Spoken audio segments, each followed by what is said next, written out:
বিশ্বনবী বললেন জুমার নামাজের 15টা সুন্নত মুখস্থ রাখতে হবে। 1 নাম্বার সুন্নত ফজরের সালাত জামাতে পড়তে হবে। 2 নামাজ মুনাফিকদের কাছে সবচেয়ে কঠিন, একটা হচ্ছে ফজরের নামাজ আর একটা এশার নামাজ। এক আলেমকে জিজ্ঞেস করা হলো ফজরের বাতাসটা এত ঠান্ডা আর স্নিগ্ধ কেন?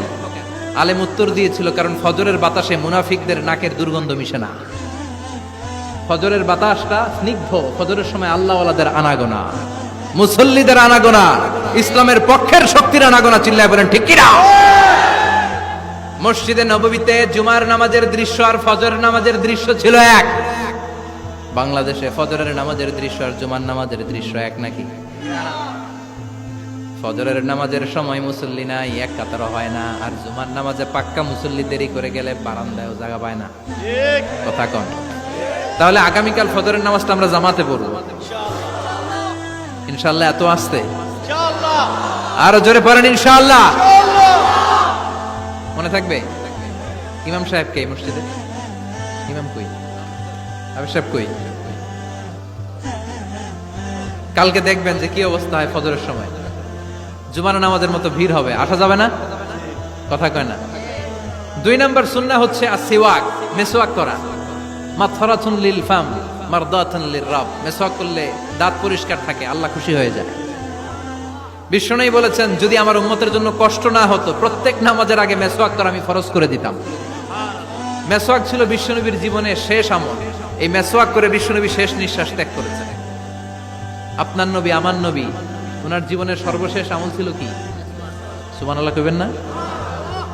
বিশ্বনবী জাইতুনের ডাল দিয়ে মেসওয়াক করতেন। বিশ্বনবী বলতেন, নি'মা সিওয়াকিয়া জাইতুন ফাইন্নাহু সিওয়াকি ওয়া সিওয়াকুল আমবিয়া মিন ক্বাবলি। জাইতুনের ডালের মেসওয়াক কতই না ভালো, কারণ এটা দিয়ে আমিও মেসওয়াক করি, আমার আগে সব নবীরাই জাইতুনের ডাল দিয়ে মেসওয়াক করেছে। 3 নাম্বার হচ্ছে দুহুন, তেল মালিশ করবেন। বিশ্বনবী জাইতুনের তেল দাড়িতে, চুলে আর গায়ে দিতেন। বিশ্বনবী বলতেন, ওয়াদাহিনু ফাইন্না ফিত তাদহিনি বারাকাত। তেল খাও, তেল দাও, তেল মালিশ করো, তেলের ভেতরে আল্লাহ বরকত ঢুকাইয়া দিছে। তেল দিবেন তো। 4 নম্বরে আত্তিব, জুমার দিনে সুগন্ধি লাগিয়ে যাওয়া সুন্নাত। লাগাবেন? লাগাতে রাজি আছেন?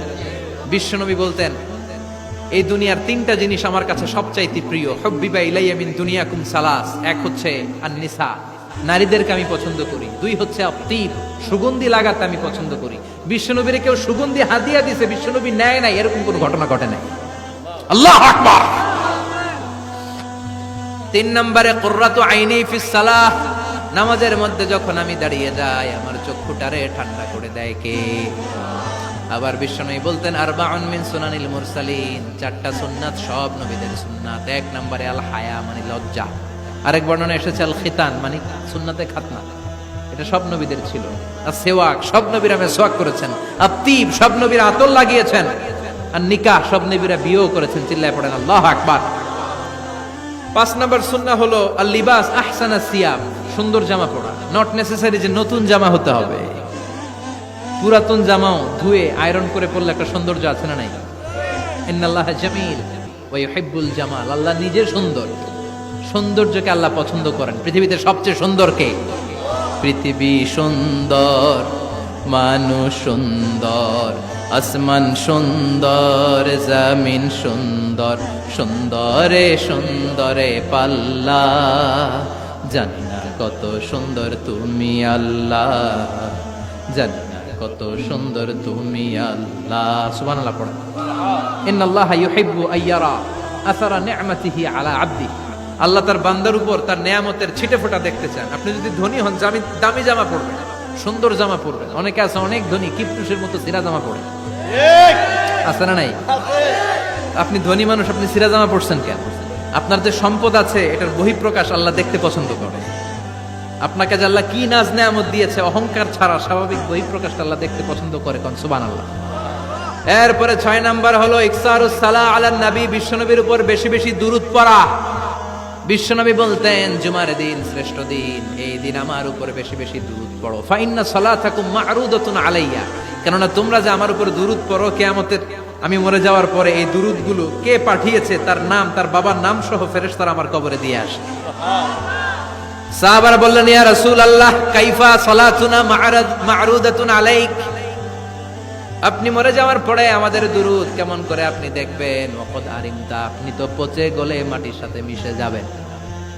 বিশ্বনবী বলেন, ইন্নাল্লাহা হাররামা আলাল আরদি আন তাকুলা আজসাদাল আম্বিয়া, নবীদের লাশকে খেয়ে ফেলা, নবীদের লাশকে পচিয়ে ফেলা জমিনের সব মাটির জন্য আল্লাহ হারাম করে দিয়েছে। নবীদের লাশ পচে না, নবীদের লাশ গলে না। যারাই বিশ্বনবীর উপর দুরূদ পড়বেন, আপনার নাম সহ, আপনার বাবার নাম সহ, মালাইকাতু সাইয়াহিন, একদল ফেরেশতা আছে শুধু রাউন্ড দেয় গোটা ওয়ার্ল্ডে। যারা বিশ্বনবীর উপর দুরূদ পড়েছে, এই দুরূদ নিয়ে, এই নাম নিয়ে বিশ্বনবীর কবরে তারা পৌঁছে দেয়। চিল্লায় পড়েন আল্লাহু আকবার। এরপরে বিশ্বনবী বলতেন, জুমার দিনে সূরাতুল কাহাফ পড়বা। কাহাফ পড়া সুন্নাহ। সূরাতুল কাহাফ পড়তে রাজি আছেন? আগামীকাল রাজি আছেন তো? 18 নম্বর সূরা, কোরআনের একেবারে মাঝখানের সূরা। আলহামদুলিল্লাহিল্লাযী আনজালা আলা আবদিহিল কিতাবা ওয়া লাম ইয়াজআল লাহু ইওয়াজা, এই আয়াত দিয়ে শুরু হয়েছে। রাব্বিহি ফালইয়ামাল আমালান সালিহা ওয়া লা ইউশরিক বিইবাদাতি রাব্বিহি। আর মাঝখানে আছে ওয়ালিয়াতালাত্তাফ। হাফেজ সাহেবরা উত্তর দাও, মাঝখানে আছে কি? কথা কন। ওয়ালিয়াতালাত্তাফ একটা শব্দ আছে সূরা কাহাফের মাঝখানে। কোরআনের সব জায়গায় এক ফন্টে আয়াতগুলো লেখা, কিন্তু ওয়ালিয়াতালাত্তাফ মোটা করে লেখা আছে না? ডবল ফন্টে লেখা, মোটা, কারণ এটা কোরআনের একেবারে মাঝখানে অবস্থিত এই শব্দটা ওয়ালিয়াতালাত্তাফ। এর আগে যত শব্দ, এর পরে তত শব্দ। এর আগে যত কোরআনের অক্ষর, এর পরে তত অক্ষর। সুবহানাল্লাহ বাড়িতে গিয়া বিশ্বনবী বললেন, সূরাতুল কাহাফ যে তেলাওয়াত করবে ইয়াকুনু লাহু নূর, এই সূরাতুল কাহাফ কিয়ামতের দিন তার সামনে বিশাল একটা আলো হয়ে আসবে।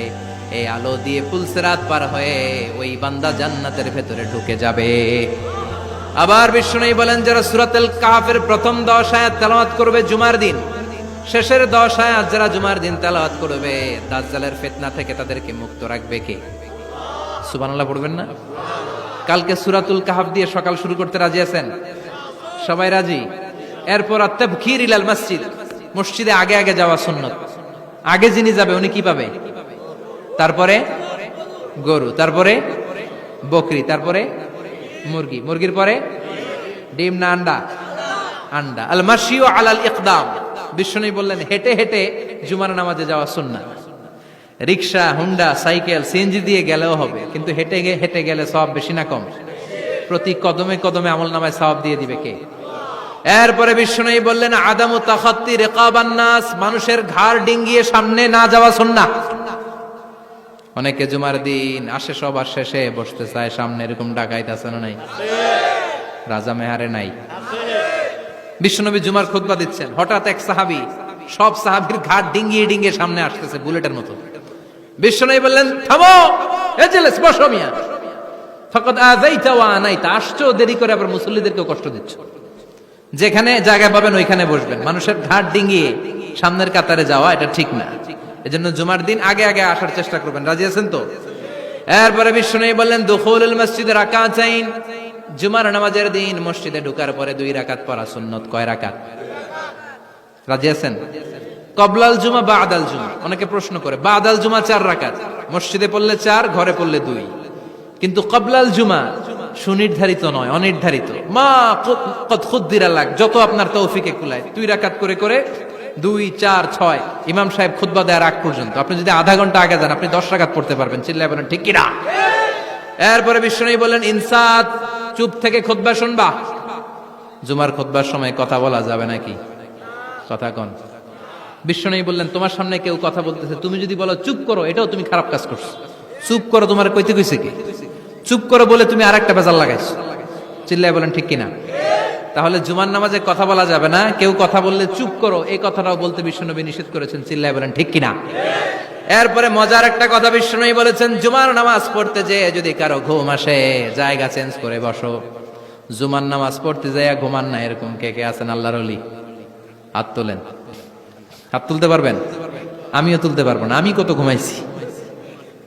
জুমার খুতবা শুনতে গেলে ঘুম আসে, কারণ রহমত নাজিল করে কে? পুরো মসজিদের ডানে বায়ে রহমতে ঠাসা, খালি ঘুম আর ঘুম। আছে না নাই?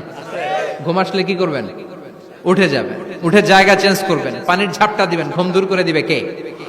এরপরে বিশ্বনবী বললেন, জুমার দিন দোয়া করলে কবুল হয়। এমন একটা সময় আছে জুমার দিনে ওই সময়ে যদি বান্দা আল্লাহর কাছে কিছু চায়, সেটা না দিয়ে খালি হাতে আল্লাহ বান্দারে ফিরাইয়া দেয় না। সেটা কখন? অনেক ইখতিলাফ আছে, বেশিরভাগ মুহাদ্দিসিন বলেছেন জুমার দিন আসরের নামাজের পর থেকে মাগরিবের আগ পর্যন্ত, বিশেষ করে মাগরিবের আগের আধা ঘন্টা, এই সময় আল্লাহর কাছে বান্দা যদি কিছু চায়, এই দোয়া আল্লাহ ফিরিয়ে দেয় না। এই 15টা সুন্নাত কালকে আমল করা যাবে তো? সবাই রাজি? জুমার খুতবা মনোযোগ দিয়ে শুনবো তো? আগে আগে আসবো তো? দোকানপাট বন্ধ করে জুমার নামাজের ভাবমূর্তি রক্ষা করবো তো? খতিব সাহেব যারা আছেন, জুমার আলোচনাটাকে আরো কনস্ট্রাকটিভ ওয়েতে নেন। সব বন্ধ হবে, জুমা বন্ধ হবে। তাফসির মাহফিলে 144 ধারা আছে না নাই? জুমার মাহফিলে আছে। জুমার দিন 144 জারি করছে ওই মসজিদের জুমায়, কোনদিন শুনছেন? এর জন্য জুমাটাকে আমাদেরকে কাজে লাগাতে হবে। আল্লাহ তুমি তৌফিক দাও। আরো জোরে পড়েন আমিন। সুবহানাকাল্লাহুম্মা বিহামদিকা আশহাদু আল্লা ইলাহা ইল্লা আনতা আস্তাগফিরুকা ওয়া আতুবু ইলাইক।